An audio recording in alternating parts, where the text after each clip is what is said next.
बिस्मिल्लाहिर्रहमानिर्रहीम। अस्सलाम वालेकुम स्टूडेंट्स। आज हम 6 क्लास की साइंस बुक के chapter number 6 elements and compound की शुरू करते हैं, जिसमें हम पढ़ेंगे कि एलिमेंट्स और उनके सिंबल्स के बारे में और उनकी फिजिकल प्रॉपर्टीज के बारे में। अच्छा, इस कॉलम है यहाँ पे हमें कुछ एलिमेंट्स हमें दिए हुए हैं जो हमारे पीरियोडिक टेबल के पहले 10 एलिमेंट हैं और इनके सामने हमें इनकी जो फिजिकल प्रॉपर्टीज हैं वो दी गई हैं।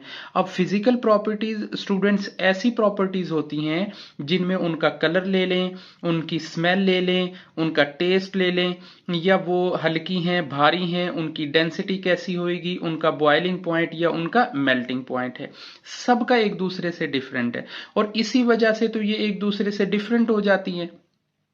अभी हम हाइड्रोजन का पढ़ते हैं तो उसकी सिंबल जो ब्रैकेट्स में हमें दी हुई है, ये इसकी सिंबल है जिसे हम H से लिखेंगे और ये SI यूनिट में है। मतलब ये सिस्टम इंटरनेशनल में दुनिया में आप कहीं पे भी H लिखेंगे केमिकल सिंबल के तौर पे तो उसे हाइड्रोजन ही तस्लीम किया जाएगा। सो गैस है, कलरलेस है, ओडोरलेस है, मतलब इसकी बू नहीं होती है, टेस्टलेस है, lighter than air, insoluble in water, यानी ये पानी में हल नहीं होती है। मेल्टिंग पॉइंट इसका दिया हुआ है, बॉइलिंग पॉइंट इसका है, मेल्टिंग पॉइंट है -259 डिग्री सेंटीग्रेड और बॉइलिंग है -253 सेंटीग्रेड। हीलियम जिसका केमिकल सिंबल He है। अब यहाँ पे एक छोटी सी चीज जो आपने और हमने नोट करनी है कि हाइड्रोजन में खाली एक लेटर है और हीलियम के अंदर हमारे सामने 2 लेटर हैं। अब जिस एलिमेंट के 2 लेटर लिखे जाएंगे उसमें जो पहले वाला लेटर है उसे हम लिखेंगे कैपिटल में और जो दूसरे वाला है उसे हम स्मॉल लेटर में लिखेंगे। सो ये भी एक गैस है, ओडोरलेस है, लो बॉइलिंग पॉइंट है, लो डेंसिटी है। डेंसिटी बेसिकली कहते हैं कसाफत को, किसी चीज का गाढ़ापन होना। अब देखें, हम किचन के अंदर देखते हैं कि जो हम डेली यूज में जो ऑयल यूज करते हैं वो जरा पानी की निस्बत थोड़ा सा गाढ़ा होता है, थोड़ा भारी होता है। इसी तरह से अगर हम हनी को लेते हैं तो हनी कंपैरेटिवली उस ऑयल के जिसे हम किचन में डेली कुकिंग में यूज कर रहे होते हैं उससे जरा और भारी होता है। तो इसका मतलब ये हो गया कि जो चीज जितनी भारी है उसे हम कहेंगे कि ये उतनी हाई डेंसिटी की है। सो लो सॉल्युबिलिटी है, यानी ये पानी के अंदर जरा कम हल होती है। हाई थर्मल कंडक्टिविटी है। थर्मल कहते हैं किसी चीज के टेम्परेचर को, यानी अगर हम हरारत के तौर पे लेते हैं, जैसे हम एक बर्तन को गर्म करते हैं तो उसके साथ में लगा हुआ बर्तन भी, दूसरा बर्तन भी गर्म होना शुरू हो जाता है, तो उसे हम कहेंगे कि ये थर्मल कंडक्टिविटी है कि एक चीज अपनी हरारत को जब किसी दूसरे एलिमेंट में ट्रांसफर करती है तो ऐसे एलिमेंट को हम कहेंगे कि ये थर्मल कंडक्टिविटी है इसके अंदर। बॉइलिंग और मेल्टिंग पॉइंट भी दिया हुआ है। लिथियम जिसका केमिकल सिंबल Li है, ये एक सॉलिड है। इससे पहले हमने दोनों गैस पढ़ी हैं। ये सॉलिड है और ये लाइट सिल्वर कलर में होता है। हाईली रिएक्टिव है, यानी इसका रिएक्शन बहुत तेज होता है। मेल्टिंग और इसके बॉइलिंग पॉइंट दिए। बेरिलियम है, बोरोन है, इसी तरह से नाइट्रोजन है, ऑक्सीजन, फ्लोरीन एंड नियॉन्स हैं। अब थोड़ी थोड़ी तफसील हम इनकी मजीद आगे डिटेल में पढ़ लेंगे।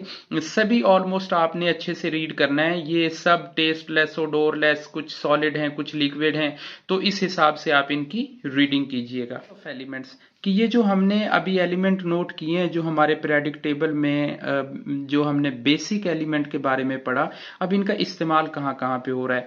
सबसे पहले तो बात ये कि चूंकि ये डिफरेंट प्रॉपर्टीज होती हैं हर एलिमेंट की दूसरे एलिमेंट से, सो इनकी वैरायटी डेली लाइफ के अंदर इस्तेमाल में भी बहुत ज्यादा इस्तेमाल हो रही होती है। मुख्तलिफ जगह पे इनका इस्तेमाल होता है। लाइक जैसे हीलियम को ले लें, जो लिक्विड हीलियम होती है is very cooled with makes ideal for cooling in magnet of MRI, magnetic resonance images scanner के तौर पे।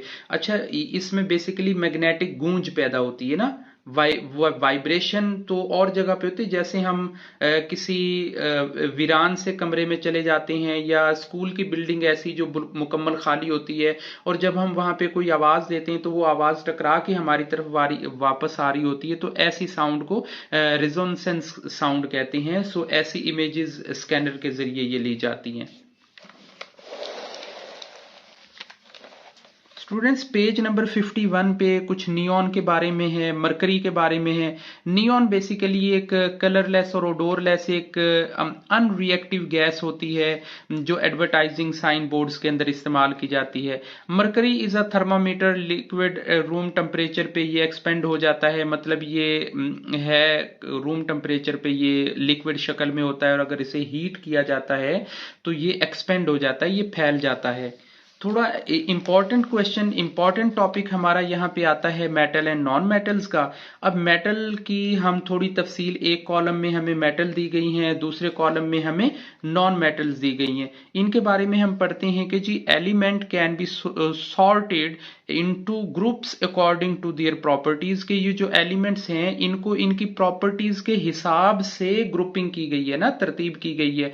जैसे आप मान लें कि आप क्लास के अंदर पढ़ रहे हैं, सो क्लास के अंदर अगर 30 स्टूडेंट्स हैं तो हाइट के हिसाब से अगर सॉर्टिंग की जाए तो आप उसे कहेंगे कि ये जो ग्रुपिंग है ये अकॉर्डिंग टू द हाइट ली गई है, कि जो छोटे बच्चे हैं उनको एक साइड पे कर दिया जाता है प्ले एरिया में, और जो बड़े बच्चे हैं उनको एक साइड में कर दिया जाता है, तो इसे हम सॉर्टिंग कहते हैं। सो इसी तरह से ये जो एलिमेंट्स होते हैं ना, ये चूंकि बहुत ज्यादा हैं, हमने पीछे पढ़ा कि ये 118 के करीब हैं, तो इनको सॉर्ट किया गया, तरतीब दी गई है जो इनकी प्रॉपर्टीज के हिसाब से। अब ये प्रॉपर्टीज क्या होती हैं भाई? प्रॉपर्टीज ये होती हैं कि किसी का ओडोर, स्मेल, टेस्ट, उसका पानी में हल हो जाना, नहीं हो जाना, उसकी जो स्किन है वो डल होती है या वो शाइनी होती है, वो लिक्विड में है, सॉलिड में है, गैस में, ये उसकी आगे प्रॉपर्टीज हैं जिनकी वजह से उन्हें किया गया है। Probably the simplest way to classify the elements can be dividing them, कि जो सबसे आसान तरीन तरीका है कि हम उनको क्लासिफाई करते हैं एलिमेंट्स को, वो डिवाइड करना होता है मेटल और नॉन मेटल का, कि उनको हम मेटल और नॉन मेटल में कर दें। सो अब हम मेटल की जो प्रॉपर्टीज हैं कि ये क्या खूबियां होती हैं, नॉन मेटल की क्या होती हैं, इनको जरा थोड़ा तसल्ली से रीड कर लेते हैं। सो स्टूडेंट्स, मेटल जो होती है ना वो हार्ड सॉलिड होती हैं, बड़ी सख्त होती हैं, जबकि नॉन मेटल जो हैं वो गैसेस की शक्ल में हो सकती हैं या सॉलिड की शक्ल में भी हो सकती हैं, लेकिन वो इजीली मेल्ट हो जाती हैं। मेटल्स जो हैं वो डेंस होती हैं, यानी गहरी, डेंस होता है गहरी होना, मतलब आप यूं कह लें कि जैसे आयरन है, जैसे कॉपर है, जैसे सिल्वर है, ये सब क्या है? डेंस मेटल्स हैं, मतलब ये लाइट वेट नहीं होती हैं और इनका वजन ज्यादा होता है, जबकि यहाँ पे ये लाइट वेट होती हैं। शाइनी अपीयरेंस व्हेन पॉलिश्ड, के जब इनको पॉलिश किया जाए या इनको चमकाया जाए तो इनकी स्किन शाइनी हो जाती है। ये डल अपीयरेंस में होती हैं, यानी उसके उलट होती हैं। हाईली बॉइलिंग पॉइंट इनका होता है कि ये ऐसे नहीं है कि जैसे 100 डिग्री टेम्परेचर पे जाते ही ये बॉयल करना शुरू कर देते हैं। इनके लिए जो बॉइलिंग पॉइंट है वो हजारों में होता है, मतलब ये बहुत ज्यादा बॉइलिंग पॉइंट होता है। और जो नॉन मेटल्स होते हैं उनके अंदर जो बॉइलिंग पॉइंट है वो कम होता है, वो थोड़े टेम्परेचर के ऊपर भी बॉयल करना शुरू कर देते हैं। डिफिकल्ट टू मेल्ट, जब इनका बॉइलिंग पॉइंट ज्यादा होएगा स्टूडेंट्स तो इनका डिफिकल्ट टू मेल्ट भी होएगा, मतलब ये इनको पिघलना भी मुश्किल होएगा। और अगर यहां पे हम नॉन मेटल को देखते हैं तो इनका चूंकि लो बॉइलिंग पॉइंट होता है इसलिए इनको मेल्ट करना भी आसान हो जाता है। अब मेटल की एक बहुत अहम खूबी ये होती है कि ये मेलेबल होती है, यानी इसे आप आसानी से तोड़ मरोड़ सकते हैं, इसे बेंड कर सकते हैं। जैसे वायर्स होती हैं उनको आप रिंग बना लेते हैं, स्प्रिंग बना लेते हैं। लेकिन नॉन मेटल जो होती हैं ये ब्रिटल और पाउडरी होती हैं, यानी ये सख्त होती हैं और ये पाउडरी शेप में होती हैं। अच्छा, मेटल्स की मजीद आगे हम देखते हैं कि ये कंडक्टर होते हैं हीट के। हीट कंडक्टर का मतलब होता है किसी चीज को ट्रांसफॉर्म कर देना।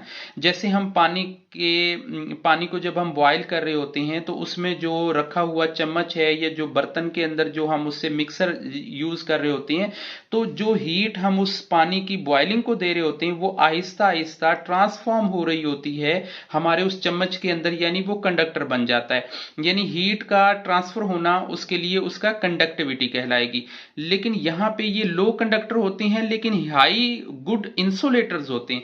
इंसुलेटर होता है कि किसी मैटर का रिजिस्ट करना, किसी मैटर का, किसी एलिमेंट का उसके उस काम के अगेंस्ट रेजिस्ट करना। जैसे हम टेपिंग कर देते हैं किसी वायर के ऊपर, तो वो क्या होता है, इंसुलेटर होता है। ये जो प्लास्टिक के जो टेपिंग करते हैं या प्लास्टिक की कोई ऊपर लेयर लगा देते हैं, तो ये इंसुलेटर्स कहलाते हैं।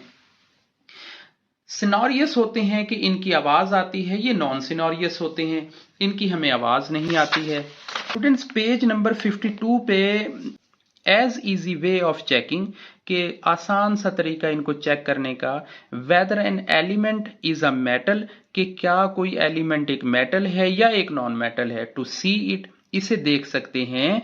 इट कंडक्ट इलेक्ट्रिसिटी, इसे हम इलेक्ट्रिसिटी के जरिए चेक कर लेते हैं कि इसमें से इलेक्ट्रिक करंट फ्लो होता है या नहीं होता है।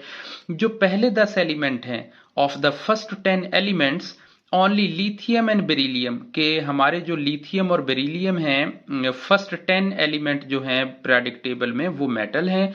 The rest of all are non metals, और बाकी के जो हैं वो नॉन मेटल हैं। आज की वीडियो स्टूडेंट्स यहीं तक के लिए।